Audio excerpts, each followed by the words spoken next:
bismillaahi raxmaani raxiim kusoo dhowaada jaalka maalmaha waxaan idiin soo gudbinaynaa qiso aad u macaan. qisadani ayaa waxay ku dhacday nin la yidhaahdo thaabit bin marwasaan oo ahaa imaamu abi xaniifa aabihii. thaabit maalin maalmaha ka mid a ayuu wuxuu ka soo baxay gurigiisa isaga oo ay ka muuqato gaajo daran, wuxuuna raadinaya wuxuu cuno. isaga oo waddada socda ayuu wuxuu arkay beer waddada dhinaceeda ku taalla oo ay ka muuqato miro aad u bislaaday. wuxuu ku fikiray inuu midhahan hal xabo ka soo qaato.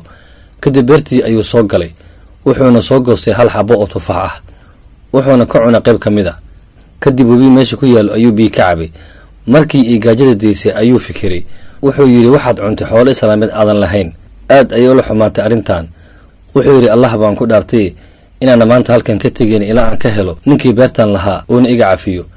kadib ninkii beerta lahaa ayuu raadiyey. markii uu helay ayuu wuxuu u sheegay in beertiisa uu miro ka cunay, wuxuuna ku yidhi waxaan galay beertaada, waxaana ka soo qaatay xabaddan tufaaxa ah, waxaana ka cunay qayb ka mid a, qaybtii kalena waa tanaa. kadib wuxuu yidhi waxaan kaa doonayaa inaad iga cafiso qaladkii aan kaa galay.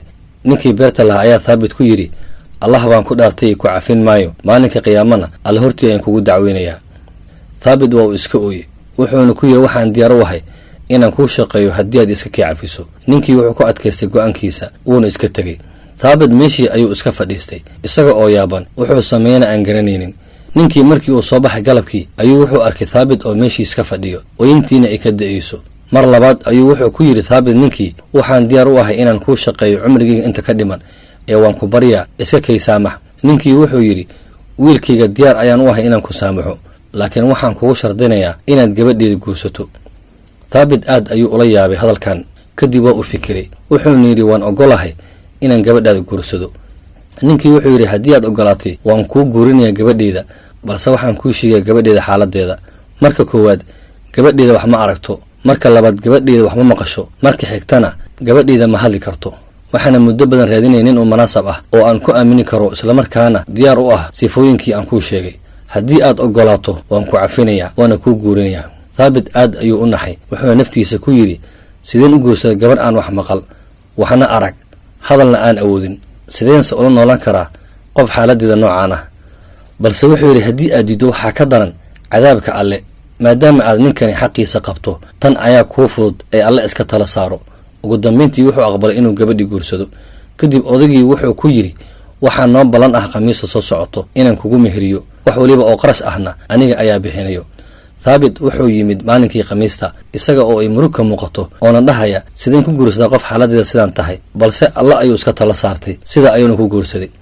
aabbihii wuxuu ku meheri thaabit gabadhiisa. markii uu guriga soo galay ayuu wuxuu arkay gabarh aad u qurux badan oo ag taagan aabbaheed. kadib waxay ku tidhi thaabit assalaamu calaykum waraxmatullaahi wabarakaatuh.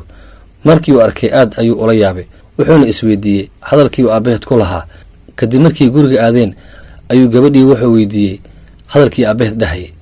waxay tiri aabbahay run ayuu sheegay, maxaa yeele anigu waxaan ahay gabar ka inala xumaanta, afkaygana wax xumaan ah kuma sheego, dhagahaygana wax xumaana ma maqlaan.